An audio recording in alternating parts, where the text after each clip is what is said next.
Mobile ফোনৰ গাড়ীত থকা ছবি আৰু ভিডিঅ' ফেচবুকৰ হোম পেজত দেখিবলৈ পোৱা যায়। আপুনি নিজে পাৰমিশন দি থৈছে। মোবাইলৰ ফটো ভিডিঅ' ফেচবুকে নিজে নিয়ন্ত্ৰণ কৰি আছে। প্ৰতিজন মানুহে এই পাৰমিশনটো বন্ধ কৰি থোৱাটো অতি প্ৰয়োজনীয়। এই পাৰমিশনটো কেনেকৈ বন্ধ কৰিব চাওক এই ভিডিঅ'টো। প্ৰথমতে আপুনি ফেচবুকৰ পেজটো ওপেন কৰি ওপৰত পাব চিটিং তাত ক্লিক কৰিব। তাৰ পাছত পাব চি মোৰ একাউণ্টছ ইন চেণ্টাৰ তাত ক্লিক কৰি দিব লাগিব।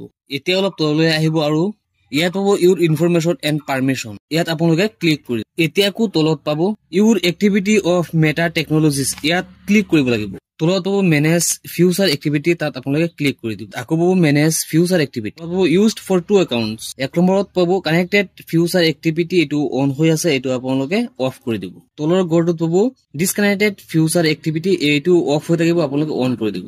তলত আহিব কণ্টিনিউ ইয়াত আপোনালোকে ক্লিক কৰিব। একেবাৰে তলত একেবাৰে শেষত আহি যাব ডিছকানেক্টেড ফিউচাৰ এক্টিভিটি। ইয়াত ক্লিক কৰাৰ লগে লগেই গেলাৰীত ফটো ভিডিঅ' ফেচবুকত শ্ব' কৰা বন্ধ হৈ যাব।